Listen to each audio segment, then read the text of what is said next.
Fronteiras no Tempo apresenta Historicidade.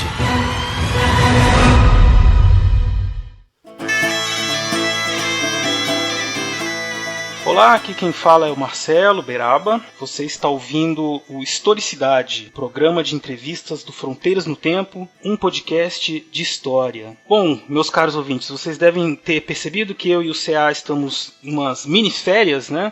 Nós lançamos um projeto que foi o Pequenas Histórias em dezembro de 2018 e agora em janeiro nós estamos retomando, depois de alguns dias, a nossa programação normal, voltando com a segunda temporada, mais um episódio da segunda temporada do Historicidade. E neste episódio de lançamento de 2018, eu tenho o prazer de receber aqui o professor doutor Alex Degan, que atualmente é professor da UFSC e possui graduação, mestrado e doutorado em História Social pela Universidade de São Paulo. Nós também fomos colegas aqui na Universidade Federal do Triângulo Mineiro por muito tempo. E hoje em dia ele trabalha com os seguintes temas da história: história antiga, história das religiões, histórias conectadas, história da Ásia. O professor Alex Degan também é palmeirense, cantor e compositor. Bom, Alex, é um prazer recebê-lo aqui. Eu esqueci de dizer, ouvinte, nós vamos falar hoje sobre um tema que é muito importante, que é a história das religiões, né, com o professor Alex. Mas é isso, Alex, é um prazer então recebê-lo aqui e vamos aqui falar um pouco sobre esse tema. Eu queria começar... Queria que você começasse falando um pouquinho assim da sua trajetória de pesquisador, né? Como é que você resolveu entrar para a história, fazer suas pesquisas, o que você já pesquisou antes, enfim, essas questões aí. Bom, Marcelo, muito obrigado, é uma honra, né? Eu gosto muito desse tipo de atividade da história pública, né? Ela é muito importante para a nossa atuação enquanto professor, enquanto pesquisador, enquanto historiadores, né? Eu percebo que existe uma demanda, um gosto, uma atenção muito grande pelo campo da história, né, fora da história acadêmica, da história universitária. Então esse trabalho que vocês desenvolvem com muita gana, com muito entusiasmo, com muita qualidade, é importante, é importantíssimo, né? Muito obrigado. E eu queria agradecer, é ótimo encontrar com você, né, nem que seja nessa forma virtual, e bater um papo aí sobre história das religiões, né? Bom, como você falou, eu me formei em História pela Universidade de São Paulo, fiz toda a minha trajetória lá, né, bacharel, licenciado, mestrado e doutorado. Eu fui para a História, acho que porque gostava muito de ler, gostava de quadrinho, gostava de literatura, não é? E gostava muito das aulas de história, não gostava das aulas de matemática, né? E fui fazer história no intuito de ser professor de história, uma coisa que eu sou até hoje. Eu sou essencialmente um professor de história, adoro lecionar. Mas na graduação comecei a ter essa dimensão da pesquisa em história, né? E entendi. Logo no começo da graduação mesmo, né? Na Universidade de São Paulo,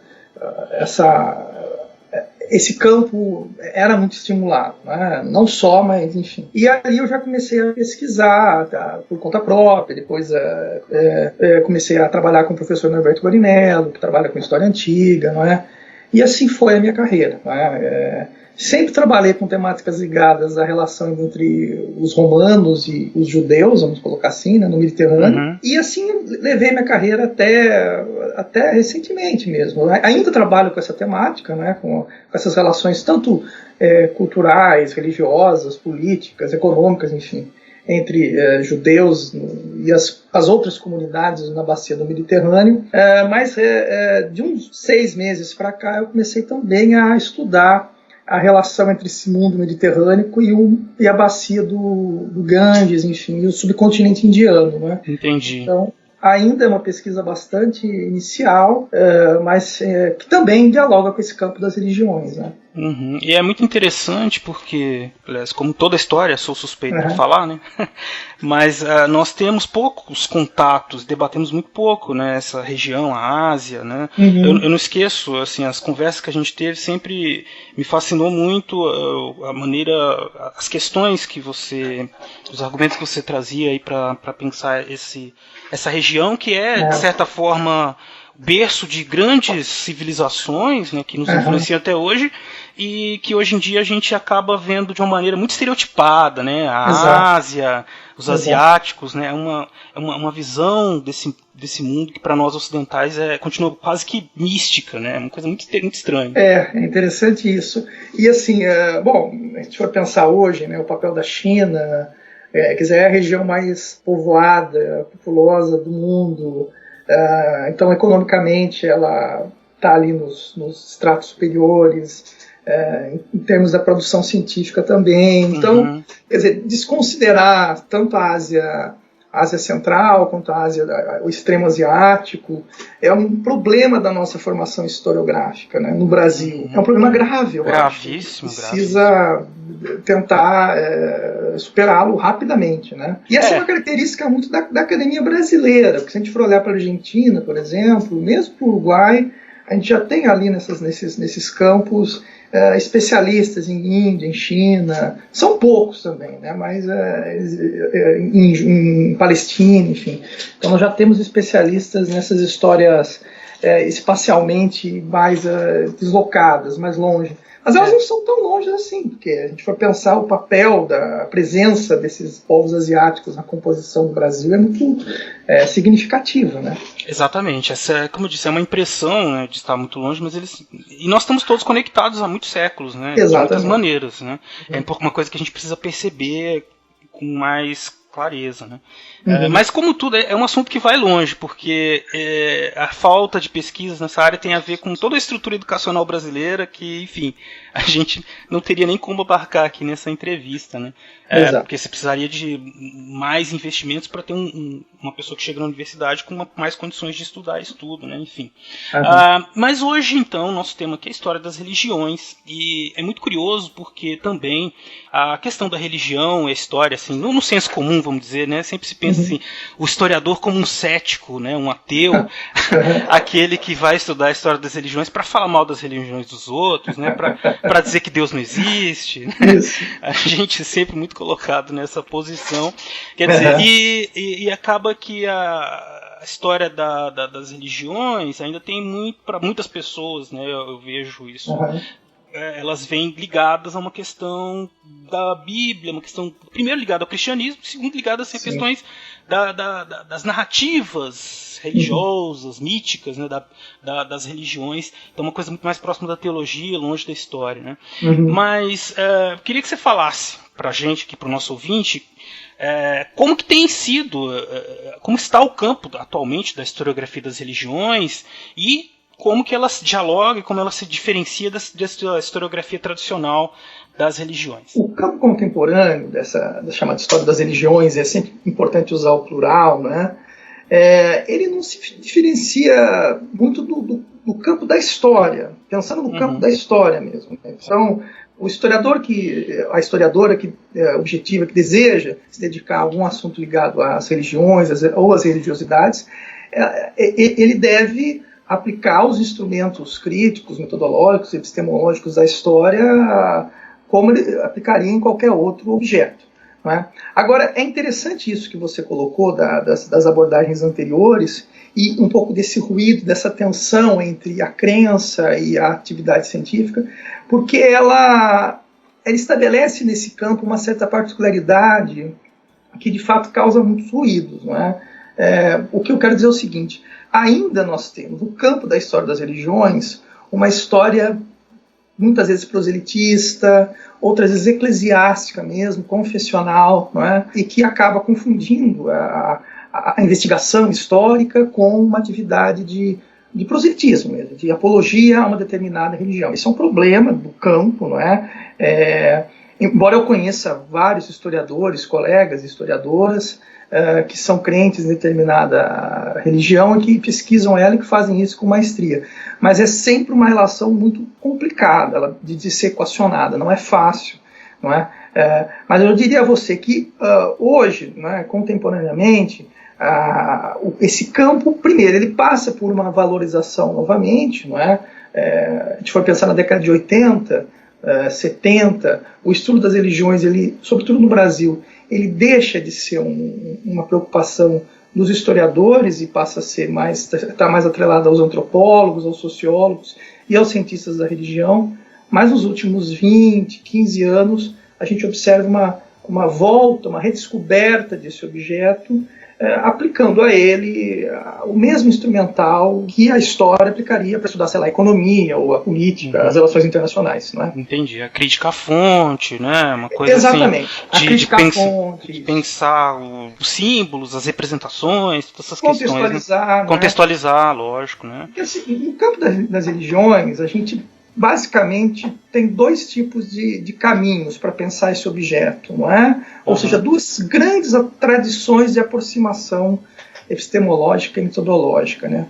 Uma aposta pela chamada fenomenologia da religião, que é muito popular no Brasil, que tem um lugar, é muito importante, mas enfim, que em suma objetiva tentar alcançar uma essência da religião. Então, a ideia do fenomenólogo da religião, ao estudar este fenômeno, não é, objetiva comparar as várias experiências religiosas, as várias manifestações desse fenômeno, para daí tentar chegar a um conceito, a uma ideia, a uma essência quase que invariável, não é? E por isso mesmo a histórica.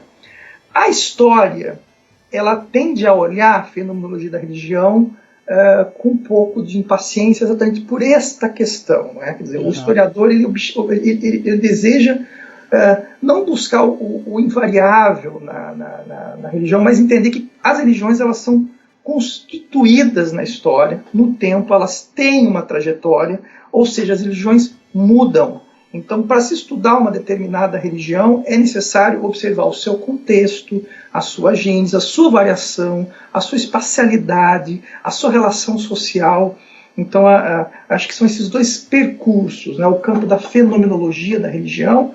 Acho que o Mircea Eliade é um nome importante no Brasil, não é? Porque ele foi muito traduzido para a língua portuguesa.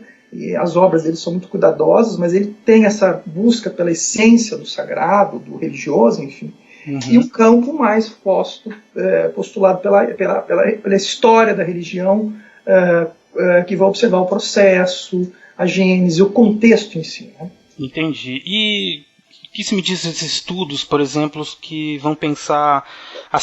Você usou Você disse que é melhor falar em religiões, né, do que em religião, né? Aí eu não sei se me corrija se eu estiver errado, mas eu acredito que é possível pensar um pouco nas práticas religiosas, inclusive talvez fugindo um pouco do que o senso comum faz, de tentar estabelecer um progresso, né? Uma religião mais desenvolvida que a outra, né? Mas para pensar, por exemplo, eu estou pensando aqui muito no século XVI no Brasil, os cristãos jesuítas e os índios, né? E um certo contato entre visões religiosas do mundo, né? Causando possibilidades de um hibridismo, uma gênese de outras visões, né? E como isso vai mudando dentro daqueles contextos, quer dizer, coisas diferentes vão se tornando uma terceira coisa diferente. Como é que se trabalha isso dentro da história das religiões, essas questões das práticas, da vivência cotidiana da religiosidade? Perfeito. Eu acho assim, acho que para responder sua pergunta, o primeiro desafio epistemológico do historiador é exatamente o conceito de religião. Né? Então, quer dizer, esse é um daqueles termos que os historiadores adoram, que ele é muito debatido e, quer dizer, não há um consenso dentro dele.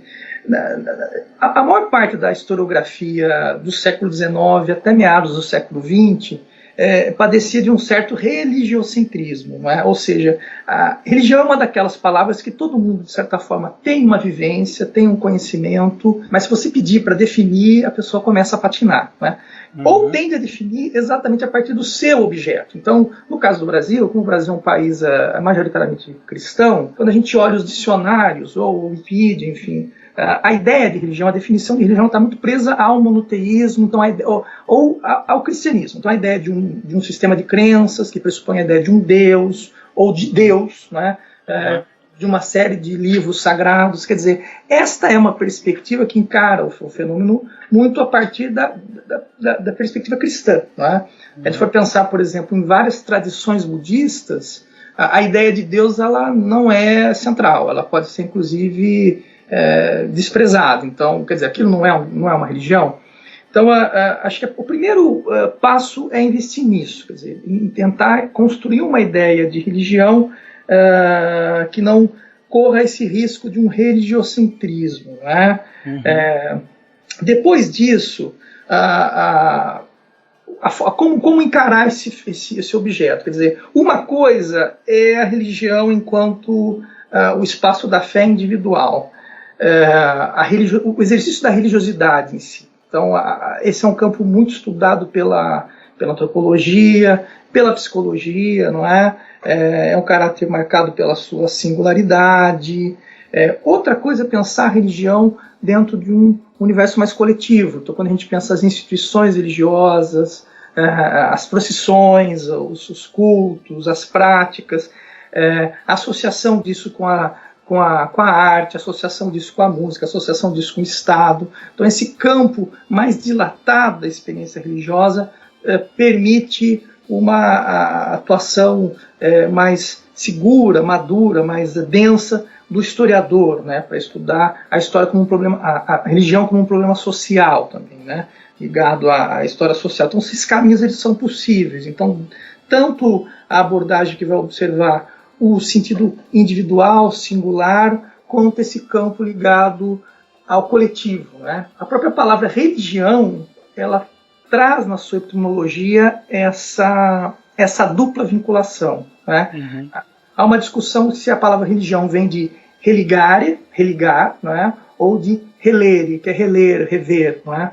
O religar traria um pouco esse impacto do coletivo, não é? Quando você religa, você atrela uma realidade mundana, temporal, com uma extramundana, extra-humana. Não é? O relere, a ideia de reler, não é? A raiz reler, ela traria essa atenção individual, não é? Essa relação do indivíduo com o objeto próprio, singular. Assim como a gente, ao reler um livro com muita atenção, então o campo religioso ele transita nessas duas atividades, né? Tanto uma mais restrita à experiência individual, como uma mais coletiva. Certo. No campo da história, são comuns os estudos que vão observar essa abordagem mais dilatada, mais social da experiência religiosa. Entendi. Como eu disse, a relação que a gente estabelece com a religião, né, acaba sendo muito ligada à Igreja Católica, né?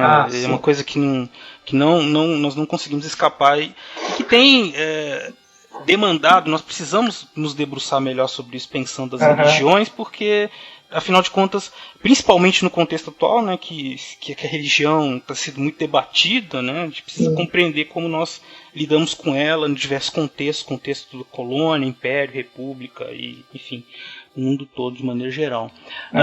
Mas, Alex, você, quer dizer, a gente está discutindo aqui uma visão bem ampla da história das religiões, né? Eu queria te perguntar, você falou que a sua pesquisa também está no começo, né?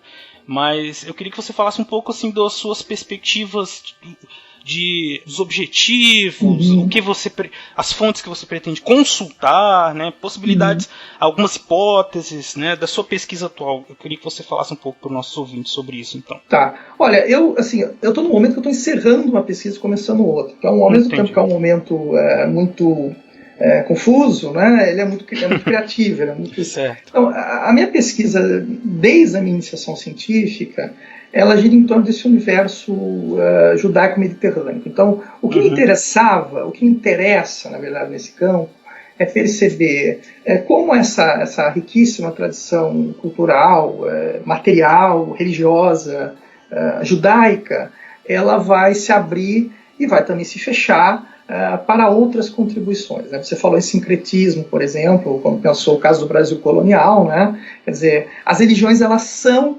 códigos abertos, isso é importante a gente entender. Todas as religiões são códigos abertos, então esses discursos eles estão muito plásticos, eles se moldam, eles são eles são adaptáveis, não é? As religiões que não conseguem se adaptar, elas morrem.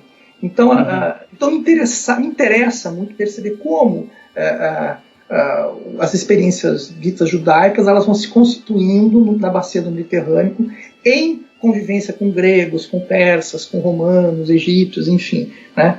E aí, especificamente, eu estudei muito um autor chamado Flávio Josefo, que é um historiador que vive no século I, e ele escreve uma obra gigantesca, então me interessava muito perceber como ele vai relacionar uma tradição de um gênero literário história, embebida de contribuições gregas e latinas, como ele vai relacionar isso com uma tradição judaica de escrever o passado também, né? Então isso também a percepção de como um filósofo como o Filho de Alexandria, que vive no século I a.C., vai produzir uma filosofia onde ele relaciona o campo judaico, né? O que a gente entende como os livros do Antigo Testamento, com a tradição filosófica grega, não é? Uhum. Então esse é um campo que eu me dediquei bastante nos últimos anos, não é? E recentemente, como a minha ideia é chegar no contexto indiano, mas como eu não domino ainda as fontes indianas, o que eu estou fazendo? Eu estou lendo o que os gregos, os romanos, enfim, o que a documentação mediterrânea, os gregos, os romanos, os judeus, o que eles falam dos indianos, né? Então, estou nesse momento de levantar material, né? Então, Entendi. qual é a visão que esse mundo antigo tinha da Índia, não é? Então, eu vou primeiro fazer um mapeamento, ler as fontes, contextualizá-las, tentar entender como essas visões da Índia circulavam no Mediterrâneo, né?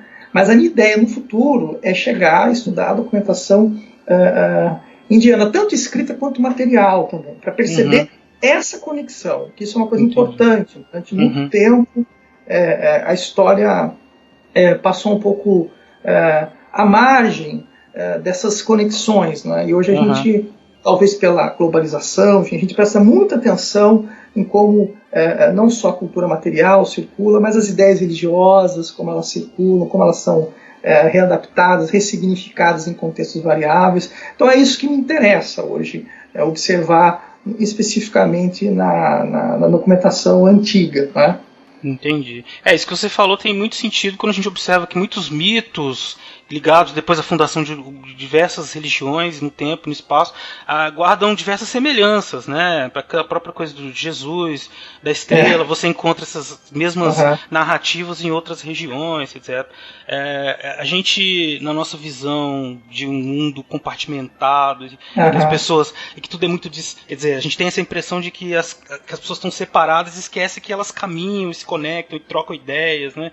A gente não consegue, tem que voltar a ver, né, que enfim, que faz parte do humano, né? A gente tá sempre trocando, e como você mesmo disse, uma comunidade se fecha, ela acaba se extinguindo, né? Ela tem que fazer essas trocas para que ela possa ir fazendo, sobrevivendo e, enfim, se adaptando também, né? Exatamente. Isso é importante perceber isso, não é? E hoje em dia a historiografia tem tratado essa circulação não mais dentro de princípios ligados a uma ideia de progresso ou uma perspectiva evolucionista. Você tratou isso numa fala sua, e é importante resgatar isso, né? Porque quando a historiografia da religião começa no 19, das religiões começa no 19, ela está muito atrelada a uma perspectiva evolucionista da antropologia e da linguística, que enxerga, que visualiza uma graduação entre as experiências religiosas das animistas, que seriam as mais pueris, as mais simples, as mais primitivas, até o monoteísmo, né? Então, essa perspectiva, primeiro, ela é bastante etnocêntrica, né? Porque são europeus ou são ocidentais fazendo uma etnografia religiosa dos outros, enxergando a manifestação da sua religião como o ápice dessa escala evolutiva, não é? E segundo, que ela também traz esse vício, essa mácula histórica, porque tende a enxergar nas experiências religiosas a manifestação de uma essência que ela vai se transformando, mas enfim, ela é a mesma, ela não tem uma história singular, né? Então você vai é o mesmo fenômeno religioso que ele vai evoluindo no decorrer do tempo. Então, essa perspectiva ela foi bastante criticada, eu diria que está bem superada no campo acadêmico, né? Embora ela tenha muito alcance no senso comum. Então, as ideias, aquela frase comum lá de que todas as religiões levam ao mesmo caminho, que todas são as manifestações do mesmo Deus, tal. Então, essa herança ela ainda é muito forte no campo da conversa sobre as religiões, né? Agora, a história dos historiadores, das historiadoras, ela caminha em buscar de fato aquilo que nos é particular, que é a historicidade de cada sociedade, de cada manifestação, de cada instituição, né? E nesse sentido, nos últimos anos nós temos grandes trabalhos que vêm estudando não só as religiões, mas as religiões ligadas a outras esferas da vida, não é? Recentemente eu li um livro da Marina de Mello e Souza, não é? Que é professora de História da África da Universidade de São Paulo, que chama Além do Visível, se eu não me engano, que é o livro onde ela vai estudar a presença portuguesa no Reino do Congo, e como a religião e o catolicismo vai ter um papel importante na relação entre portugueses e africanos ali da região do Congo, né? Enfim, então, veja bem, não é um estudo, a descrição pura e simples do catolicismo africano, mas é observar como esse campo articular com a política, vai se articular com a escravidão, vai se articular com a estruturação da vida econômica, né? É bem interessante. Até porque a palavra é essa a contextualização, né, os sentidos que se dá para a religião, para as ligações que ela tem com o resto do mundo, elas precisam ser observadas pelo historiador, como você mesmo disse, né, contextualizar, entender. Isso que você falou, essa questão do progresso, das diferenças, né, entre as religiões, como se houvesse uma mais, uma menos, isso é de suma importância. Até gostaria de encerrar o nosso papo aqui, porque com esse tema, falando um pouco mais sobre ele, né, porque nós estamos, né, em 2019, você pode estar ouvindo isso aí no futuro, mas nós estamos no começo de 2019, existem muitos setores da sociedade brasileira nesse momento estão muito preocupados em se autoafirmar cristãos e esses valores cristãos e tudo mais, né, e nós observamos um crescimento da intolerância religiosa muito grande, né, então inclusive essa questão de decidir o que é religião, o que não é, né?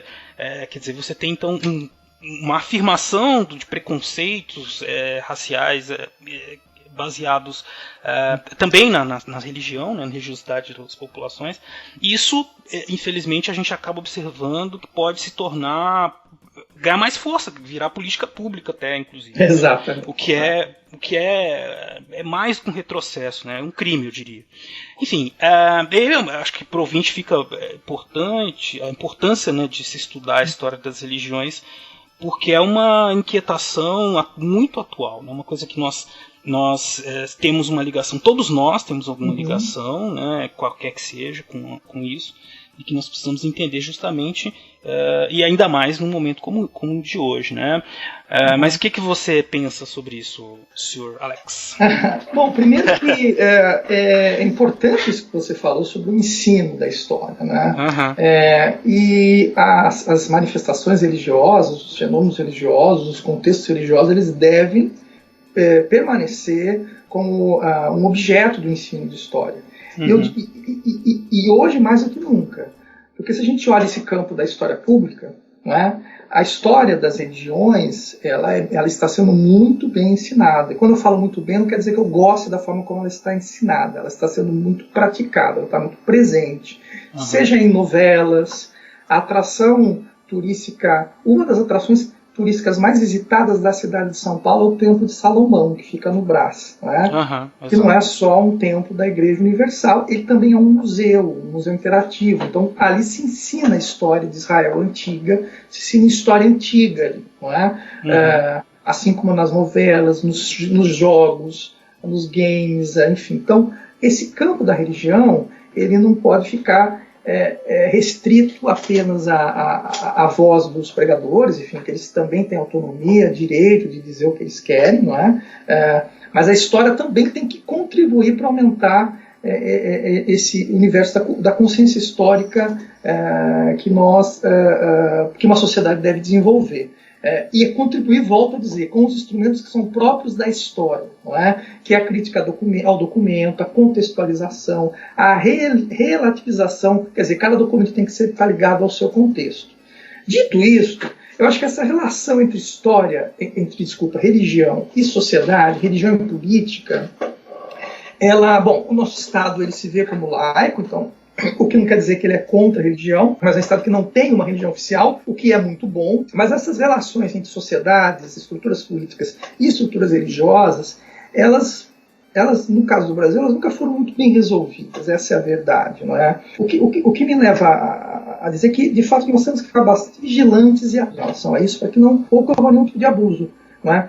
O ano passado, 2018, o número de queixas em relação à intolerância religiosa no estado de São Paulo bateu recorde, não é? De grupos que praticam religiões afro-brasileiras, enfim, religiões de matriz oriental, religiões ligadas a princípios indígenas. Eles estão sendo constantemente atacados, tanto juridicamente, né? Então é o caso clássico da prática do sacrifício de animais em religiões afro-brasileiras. Esse é um assunto que vai ser julgado pelo Supremo Tribunal Federal, né? Provocado por grupos religiosos cristãos.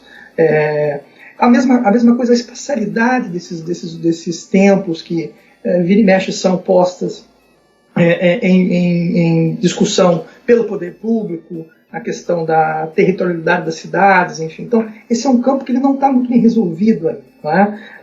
E a gente tem que ser muito atuante nisso para dizer que o cidadão brasileiro ele tem direito constitucional a manifestar a sua fé, não é?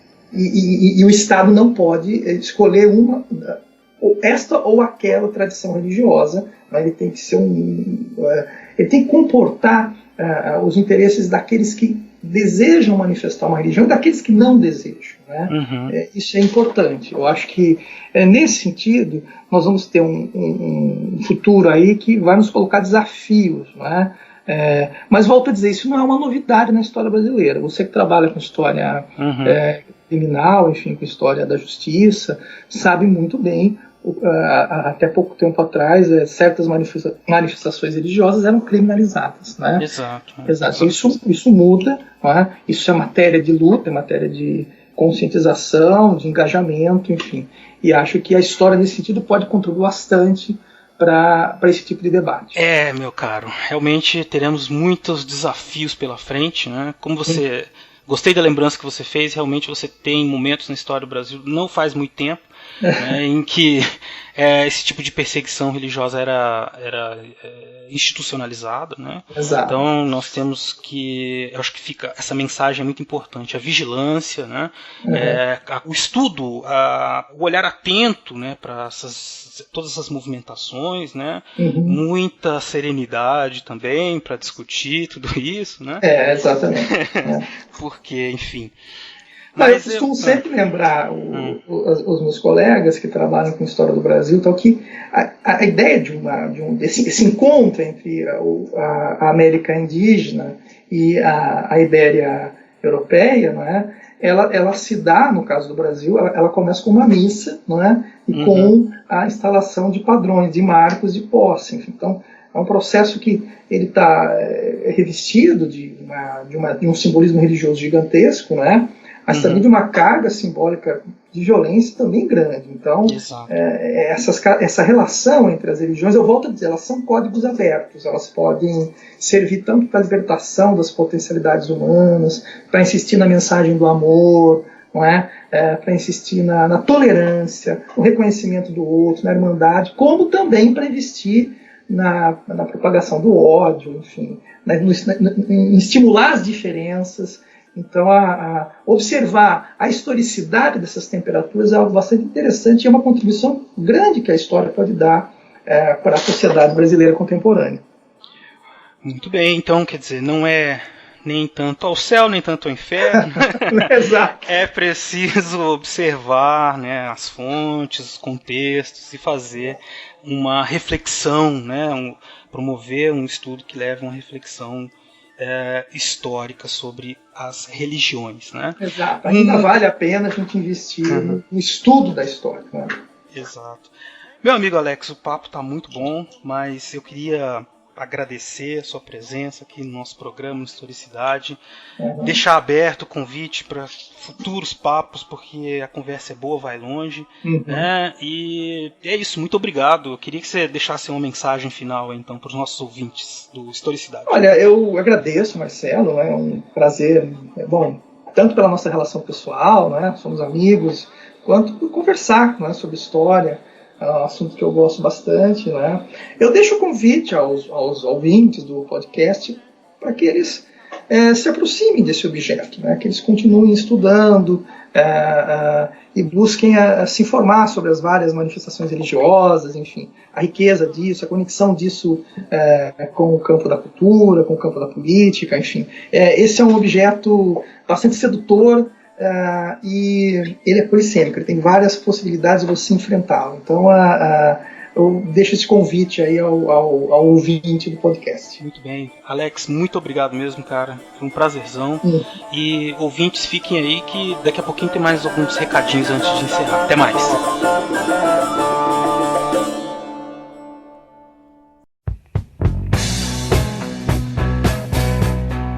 Muito bem, meus amigos, amantes da história, ouvintes do Fronteiras no Tempo e do Historicidade. Tivemos aí mais um episódio. Vocês puderam perceber o quanto é importante esse tema das histórias das religiões, da história das religiões, na verdade, e em como que a historiografia, os historiadores têm produzido uma historiografia que tenta levar em consideração diversos aspectos da religião, das religiões em si, né, que é uma parte importante da vida da humanidade de maneira geral. Nós sempre convivemos com esse nosso lado religioso, as questões espirituais, enfim, todas elas fazem parte, são, por mais que a gente chame de manifestações culturais ou observe, dê preferência para observar o aspecto cultural disso, são situações das quais nós não podemos prescindir de refletir e analisar, ou seja, nós temos que olhar para isso, né? Elas estão ligadas a decisões econômicas, a decisões de organização social, a formas de valorização de uma moral em detrimento de outra. Enfim, as religiões são muito importantes, como vocês puderam perceber.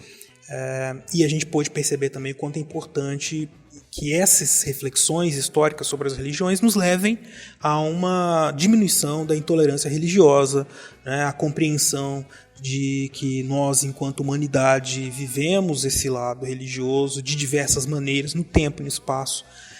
E a própria religião, mesmo que ela tenha 2000 anos ou mais, ela, como disse o próprio professor Alex, é um código aberto. Ela está sempre em transformação e ela tem um sentido que muda no tempo, conforme as demandas sociais, conforme a maneira como os homens daquele determinado momento, daquele determinado lugar, acreditam ser melhor, né? A maneira como eles sentem que é melhor. Enfim, então a gente pôde falar de tudo isso. Nós estamos aí de volta, né, em 2019, vamos voltar muito em breve com os episódios do Fronteiras, mas é importante a gente dizer que o nosso projeto do Historicidade, do Fronteiras no Tempo regular e do projeto que nós estamos iniciando agora, o Pequenas Histórias, ele só existe por conta do patrocínio dos nossos queridos padrinhos, né? Então a gente sempre gosta muito de agradecer, de dizer o quanto nós nos sentimos honrados por termos a ajuda desses padrinhos, e você também pode nos ajudar, né? Nós fazemos esse trabalho de divulgação da história porque a gente gosta de história, porque a gente gosta de conversar com vocês, e nós queremos convidá-los a nos ajudar a construir, a fazer crescer esse projeto. Para que vocês contribuam com esse projeto, vocês podem entrar no site www.padrim.com/Fronteiras no Tempo. Lá vocês vão encontrar todas as explicações de como patrocinar, como ajudar o nosso projeto, né? Existem diversas categorias de contribuição. de R$1 a R$50, né? Você ajuda como puder. Cada uma dessas categorias dão direito a algum tipo de benefício, né? Alguma contrapartida nossa. Se vocês puderem se sentirem à vontade, nós agradecemos muito. E eu já reforço aqui também o meu agradecimento a todos que já são nossos padrinhos. Bom, depois de todos esses comentários, não esqueçam de entrar em contato com a gente, caso vocês tenham mais dúvidas, queiram falar um pouco sobre esse episódio. Vocês podem entrar em contato com a gente por e-mail, né, que é o fronteirasnotempo@gmail.com. Vocês também podem procurar a gente pelo Facebook, que é o facebook.com/fronteirasnotempo. E o Twitter. O nosso Twitter, a nossa arroba é front, com T mudo, no tempo. Front no tempo. Também tem as arrobas minha e do CA, né, que a minha é Marcelo Silva 79 e a do CA, César Agenor. Então, todas essas maneiras vocês conseguem entrar em contato conosco e comentar, mandar perguntas, declaração de amor, o que vocês quiserem falar sobre este episódio e outros quaisquer. Bom, é isso então, gente. Esperamos muito que vocês tenham gostado. Muito obrigado para quem ficou até aqui ouvindo os recados e um feliz 2019 para todos nós. Um ano e um tempo aí de muita reflexão, muita atenção e muita luta. Um abraço a todos. Até a próxima.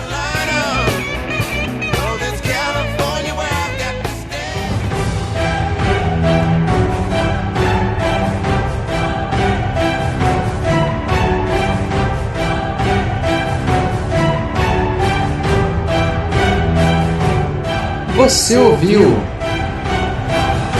Historicidade.